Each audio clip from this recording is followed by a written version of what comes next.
petit coin de nature est le cadre idéal pour vous présenter la question-réponse du jour.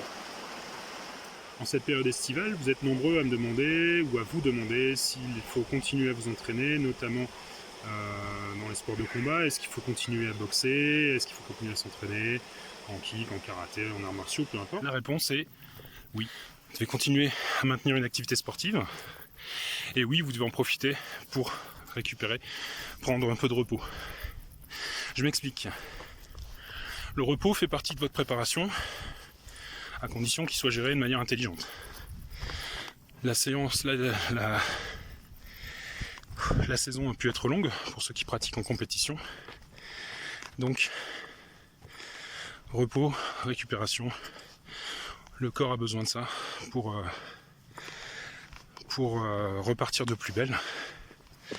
Et malgré tout, on ne peut pas complètement s'arrêter pendant 2 mois. Quand j'étais en équipe de France de full contact, Imad Matlouti, qui était notre sélectionneur et notre entraîneur, disait qu'un compétiteur ne s'arrête jamais plus de 2 semaines. Grand max, d'accord? Alors ça vaut pour les compétiteurs de haut niveau. Ça peut valoir aussi pour le sportif du dimanche. J'apporterai quand même une petite nuance. C'est que même si vous avez besoin d'un peu de temps pour récupérer, pour soigner les petits bobos de la saison, ça peut être des petits bleus, jusqu'à des traumatismes un peu plus importants au niveau musculaire, au niveau articulaire, voire même dans nos pratiques de combat au niveau cérébral. D'accord? Donc, on peut se reposer, mais ça ne veut pas dire de s'arrêter complètement. On peut aussi en profiter pour faire autre chose. Au hasard, de la randonnée, dans des paysages comme celui-ci. On allie le plaisir et l'utile. Vous pouvez faire du vélo, vous pouvez faire de la natation. Vous pouvez en profiter aussi, même si vous continuez à travailler les sports de combat et les arts martiaux, vous pouvez en profiter pour essayer de focaliser votre travail et votre attention sur d'autres aspects, plutôt la technique que l'affrontement peut-être. Travaillez votre souplesse également. Dans la série Fais ce que je dis, fais pas ce que je fais. Travaillez la souplesse, travaillez en reprise. Là on arrive au 15 août, donc 15 jours avant la reprise des cours à peu près. Commencez à reprendre une activité de préparation physique générale, aller courir, aller nager, aller faire du vélo.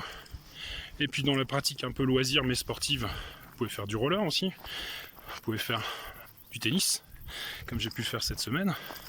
Plein de choses qui vont vous permettre à la fois de maintenir une certaine activité, mais aussi de vous aérer un peu la tête. Et de récupérer un petit peu sur les groupes musculaires qui ont été particulièrement sollicités pendant la saison sportive. Voilà, donc une réponse tout en nuances.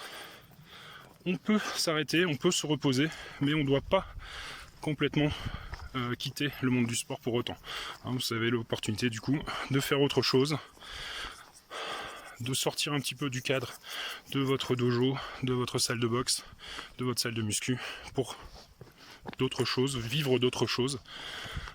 C'est aussi la possibilité de commencer une activité collective aussi, pour ceux qui ont l'habitude, notamment les combattants, d'avoir une activité individuelle d'opposition. Pourquoi pas faire du volley, faire du foot, ce genre de choses, en famille, entre amis, sans forcément esprit de compétition, juste pour vivre d'autres sensations qui nous sont un petit peu inconnues dans le monde des sports de combat par exemple. Voilà, en tout cas j'espère que cette question-réponse vous a plu, vous aura éclairé.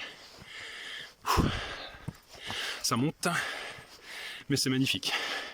Allez, je vous laisse, je vous dis à bientôt, prenez soin de vous, bientôt la rentrée, on se retrouve très vite avec de nouvelles annonces, quelques surprises.